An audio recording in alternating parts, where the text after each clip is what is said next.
Iwan ako, inay. Patay ng nanay ni Lisa? Oo pa. Nang dahil kay mama. Na-aksidente siya sa labas ng pamamahay ko. Hindi ko problema kung tatanga-tanga siya. Wala akong kinalaman si Eric dito.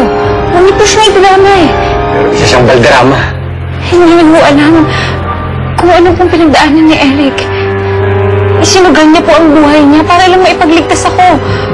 Itay, kahit kayo, hindi niyo kayang gawin ang ginawa niya.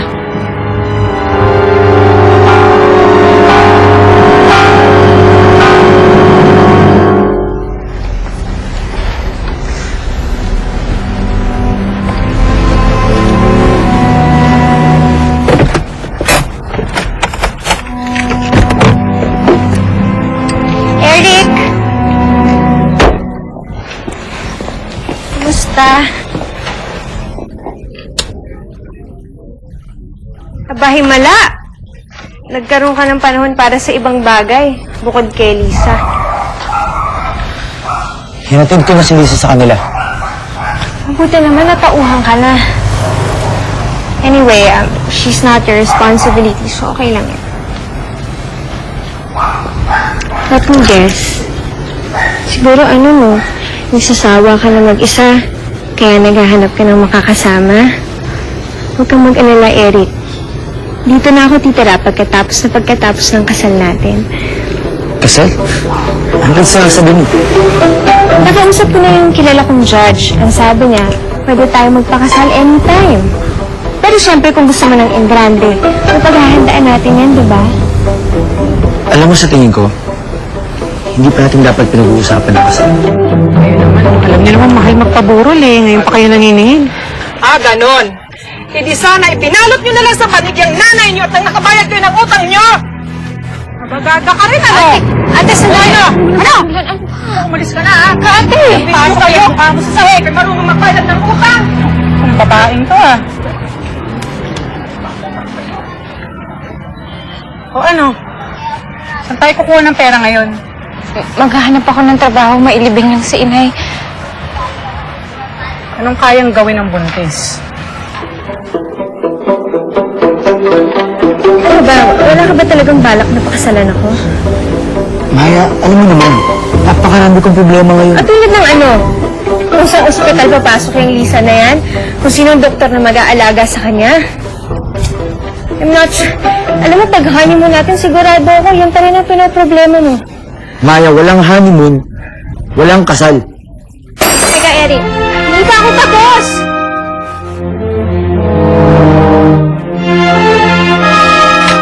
Mas malaki pa yata yung ginastos ko sa kape kaysa kinita nitong abuloy natin eh. Ay, nako, kung iaasa mo yung kabuhayan natin dyan sa abuloy na yan, wala talagang mangyayari. Maliit lang yan. Diba, kung magsalita ka, kala mo kung sino ka. Bakit? Di mo tutulong ka ba? Tingnan natin kung yung anak mo hindi magdildil lang.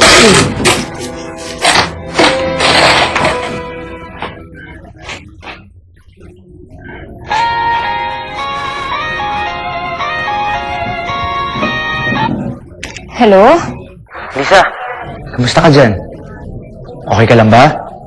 Magsisinungaling ako sa'yo kung sasabihin kong oo. Pupuntahan kita dyan. Huwag. Galit ang itay sa mga balderama. Baka madamay ka pa. Kung ano man yung problema nila, labas na tayo dun. Hindi ganun kadali yun, Eric. Bakit hindi? Kulang pa ba yung nagawa ko sa'yo? Para magtiwala ka pa sa akin? Hindi. Siguro, mas mabuti kung hindi na tayo magkikita. Lisa, makinig ka mabuti. Hindi ako matatahimik hanggat di ko nalalaman na maayos ang lagay mo. Kukunin kita dyan. Dito ka sa bahay ko titira. Magkasama tayo? Ako ang mag-aalaga sa'yo at sa magiging anak mo. Magiging maayos ang buhay niyo dito. Sa totoo lang, hindi ko alam kung ano magiging buhay namin dito ngayon. Pupuntahan kita dyan. Eric, hindi pwede. Sandali lang.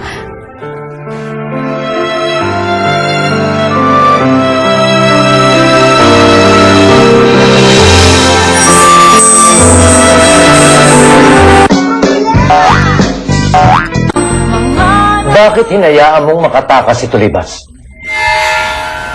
Pasensya na po, sir. Bigyan niyo pa po ako ng isang pagkakataon. Kim in! Iya. Maya, kami. Pwede po tayo mag-usap? Yeah, sure. Tsaka na tayo mag-usap. Pwede? Sige, malis na. Usap. Sit down.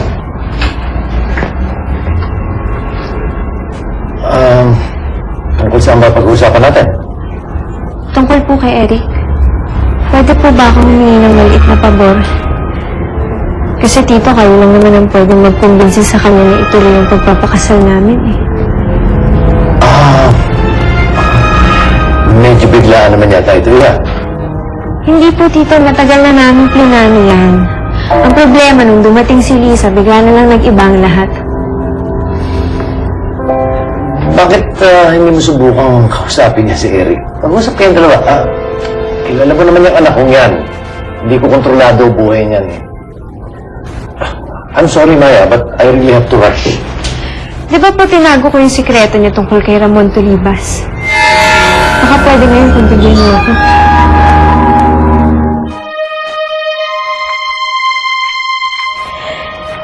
Inay, hindi ko man lang kayo naabutan. Ang dami kong pagkukulang sa inyo.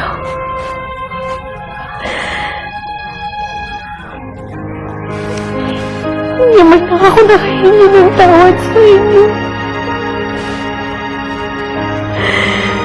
Patawarin niyo po ako, Inay. Patawarin niyo po ako.